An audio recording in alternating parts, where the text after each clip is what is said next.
अभी पहुँचे हम हुंदर में, लगभग अभी 1:30 बज रहा है और यहाँ का टेम्परेचर है -10 डिग्री। जैसे ही हम ये हमारा टेंट है, तो इस टेंट स्टे है, तो उसमें हम रुके आज का दिन नुब्रा वैली में। और आज का दिन बहुत ही ख़राब था हमारे लिए, बहुत। तो वो मैं आपको बाद में बताऊंगा क्या क्या हुआ हमारे साथ आज के दिन। तो सारी स्टोरी मैं आपको बाद में बताता हूँ, बट पहले अभी मैं फ्रेश होता हूँ, या वो स्टोरी मैं थोड़ी कभी और बताऊंगा। तो बहुत भयानक था, बहुत स्केरी डे था हमारे लिए आज का। तो let's hear that out after some time. तो जैसे अभी आपने देखा कि 6:30 बजे, लगभग 6:30 बजे हमें साउथ कुल्लू से अलाउ किया खारदुंगला पास के लिए। बट एक ही कंडीशन थी कि आपको गाड़ी के टायर में चेन लगानी पड़ेगी और तभी आप ऊपर जा सकते हो खारदुंगला, क्योंकि वहाँ पे बहुत ज़्यादा बर्फ था रोड पे, जिसके वजह से आपके टायर वहाँ पे फिसल सकते हैं। तो एक कंडीशन पे वहाँ आर्मी ने और पुलिस वालों ने सारी गाड़ियों को अलाउ किया था ऊपर जाने के लिए। और फिर हम जैसे जैसे ऊपर बढ़ने लगे, क्योंकि हम थे लगभग 15,500 फीट के करीब और हमें जाना था 18,500 फीट पर, जो कि वहाँ से 3,000 फीट और ऊपर है खारदुंगला पास। और जैसे हम फिर आगे बढ़ने लगे तो वहाँ पे धीरे धीरे कुछ लोगों ने आर्मी का और पुलिस वालों का नहीं सुना, उन्होंने चेन नहीं लगाई अपनी गाड़ी में। तो फिर जैसे जैसे आगे बढ़ते गए तो कुछ गाड़ियाँ स्किड करने स्टार्ट हो गई। फिर हर 100 मीटर या 500 मीटर पे वहाँ पे जाम स्टार्ट होने लगा, जाम लगना स्टार्ट हो गया। और जाम लगना कोई बड़ी बात नहीं है, बट वहाँ पे जाम लगना थोड़ी बड़ी बात थी, क्योंकि हम धीरे धीरे हाई अल्टीट्यूड पे जाने लगे। और हाई अल्टीट्यूड पर जाने का मतलब है वहाँ पे कम ऑक्सीजन होना, कम ऑक्सीजन की वजह से रेस्पिरेशन का प्रॉब्लम होना। तो कॉन्सिक्वेंसेस उसी के साथ आते हैं। बाहर ठंडी इतनी थी, शायद कोई सोच भी नहीं सकता गाड़ी के नीचे उतर कर कुछ किसी की हेल्प कर दे। बट भी वहाँ के लोग इतने सपोर्टिव, इतने कोऑपरेटिव थे कि हर एक ड्राइवर दूसरे ड्राइवर की हेल्प कर रहा था। इतने ठंड में भी बाहर जाके वो दूसरे ड्राइवर की हेल्प कर रहा था। बट धीरे धीरे धीरे ऐसे ही करते करते हम थोड़ी और आगे आगे ऊपर बढ़ते गए। ऐसे ही तो जाम लगता गया और थोड़ी देर बाद 15-20 मिनट के बाद सॉल्व होते होते हम ऊपर चढ़ने लगे।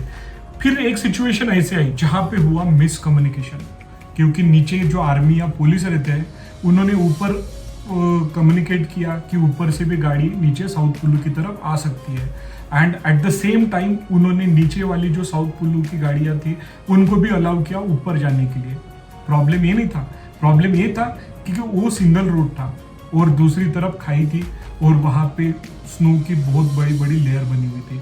उसी कारण एक रोड पे 2 गाड़ियाँ नहीं चल सकती थी। जब वो गाड़ियाँ नीचे आना स्टार्ट हुई और हमारी गाड़ियाँ ऊपर जाना स्टार्ट हुई तो वहाँ पे एक इंटरसेक्ट हुआ जहाँ पे दोनों गाड़ियाँ आमने सामने। जब ये दोनों गाड़ी आमने सामने आई तो किसी को भी पास करना, एक दूसरे को पास करना डिफिकल्ट बन गया। और ऐसे सिचुएशन में एक ही चीज हो सकती थी, वो हुआ था वहाँ पे डेडलॉक। और डेडलॉक का मीनिंग था ना ऊपर की गाड़ियाँ नीचे जा सकती थी, ना नीचे की गाड़ियाँ ऊपर जा सकती थी। फिर इस सिचुएशन में 1 घंटा हो गया, 2 घंटा हो गया, 3 घंटा हो गया, हम एक ही जगह पे रुके हुए थे और ऐसी अल्टीट्यूड पे थे लगभग 18,000 फीट के करीब। और वहाँ पे बहुत सारी दिक्कतें धीरे धीरे आना स्टार्ट हुई, क्योंकि हम 18,000 फीट पे रेस्पिरेशन का प्रॉब्लम हो रहा था बहुत सारे लोगों को। सुबह से हमने ना लंच और ना डिनर, इवनिंग स्नैक कुछ नहीं किया था। हमारे पास पानी की बोतल जो थी वो भी धीरे धीरे ड्रेन आउट होने लगी थी। पानी हम पी रहे थे क्योंकि बॉडी को ऑक्सीडाइज करना बहुत इंपॉर्टेंट था। फिर वो चक्कर में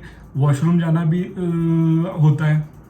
फिर बाहर टेम्परेचर लगभग 12-15 डिग्री के करीब चला गया। ऐसे सिचुएशन में दरवाजा खोलना भी हमारे लिए एक धर्म संकट बन गया था कि खोले या ना खोले, और वॉशरूम तो जाना था। फिर हमने कैसे तो भी लाइट ऑफ कर करके किसी ने चादर लगा के 2 मिनट के लिए, 5 मिनट के लिए लेडीज को हमने वहाँ पे वॉशरूम कराया खुद और हमारे साथ भी वही सिचुएशन हुआ।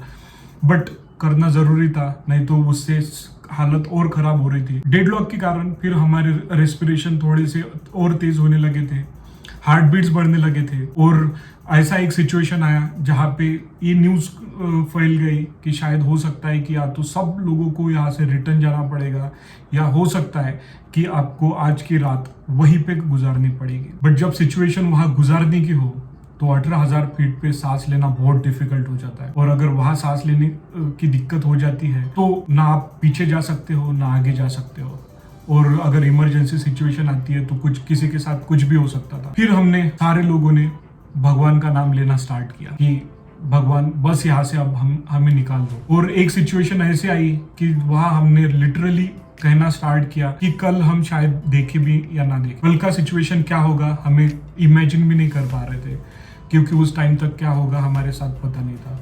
हाँ, हमने ऑक्सीजन सिलेंडर कैरी किया था, बट उस पे हम डिपेंड नहीं रह सकते थे, क्योंकि कुछ और भी वहाँ कुछ होता था, कुछ इमरजेंसी आती थी तो कोई कुछ नहीं कर पाता उस सिचुएशन पे। कुछ जो ट्रक ड्राइवर्स थे उन्होंने अपने ट्रक्स मोटी लेयर, बर्फ की मोटी लेयर में डाल दिए, जिसकी वजह से वो ट्रैफिक वहाँ की क्लियर हो सके। तो धीरे धीरे फिर 3-4 घंटे बाद ट्रैफिक मूव होना स्टार्ट हो गया, और जैसे ही मूव होना स्टार्ट हुआ फिर हमारे जान में जान आ गई कि चलो कुछ तो हो गया। अब लगभग बजे थे 10, 10:30, और हम धीरे धीरे वहाँ पे बहुत बड़ी चढ़ाई थी, तो वो चढ़ाई करते हम पहुँच गए, फाइनली पहुँच गए खारदुंगला पास।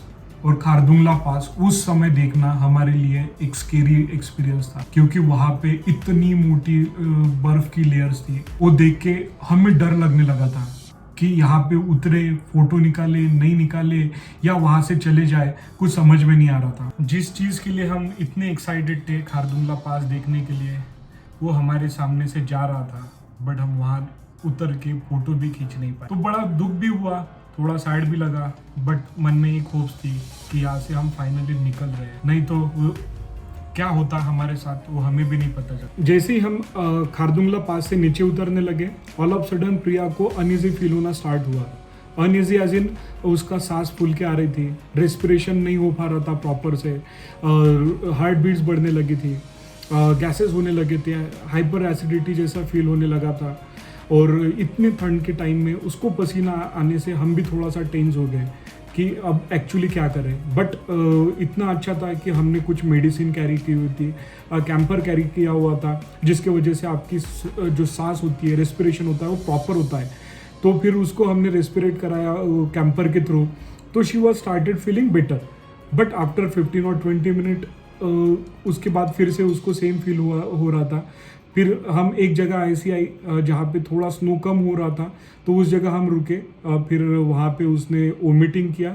फिर उसके बाद she has started feeling better, फिर हमें भी थोड़ा अच्छा लगा। बट वहाँ से भी हमारी जर्नी और 2 घंटे आगे थी, और हम तब एक मिनट हमारे लिए एक घंटे जैसा लग रहा था। 11, 11:30 के बाद वहाँ से 70-80 किलोमीटर और आगे था हमारा स्टे हुंडर में, जहाँ पे हमने टेंट बुक किया हुआ था। फिर फाइनली हम हुंडर में पहुंचे लगभग 1:30 या 2 बजे के करीब, लगभग 1:30 या 2 बजे के करीब, और वहाँ पे हमारा टेंट था। बट उस टेंट में इतनी ठंडी लग रही थी हमें कि हालत हमारी ख़राब हो गई थी ठंड के कारण। फिर 1:30 बजे हमने होटल वालों को पहले ही कॉल करके बोला था कि हम डिनर करेंगे, बट वहाँ की सिचुएशन देखते हुए हमारा डिनर करने का भी मन नहीं कर रहा था, तो हम वैसे ही वहाँ पे सो गए विदाउट डिनर। और उस दिन की फीलिंग हम शायद हो सकता है कि अभी बहुत कैजुअल लगे, बट उस दिन की फीलिंग जो हम खुद महसूस कर रहे थे, जो एक्सपीरियंस कर रहे थे, वो शायद हम चाहते हैं कि वो वैसा एक्सपीरियंस हमें कभी ना हो। और मैं सजेस्ट करूँगा कि नाइट के टाइम पे खारदुंगला पास या मे बी जो भी स्नो वाली जगह हो, नाइट के टाइम कभी भी ट्रैवल ना करें। पता नहीं कौन सी कॉन्सिक्वेंसेस कब क्या हो जाए आपके साथ, पता नहीं, बट ये चीज़ हम यहाँ से ज़रूर सीख गए। तो चलो ठीक है, यही थी हमारी जर्नी। मे बी आपको यहाँ से कुछ इनपुट मिले या ना मिले, बट हमारा एक्सपीरियंस शेयर करना मेरे लिए थोड़ा इम्पॉर्टेंट था, इसलिए ये एक्सपीरियंस मैंने यहाँ पे शेयर किया। तो कोई नहीं, चलो करते हैं इस वीडियो को यहाँ पे एंड। मिलते हैं in another video, another vlog. Till then be cool and bye.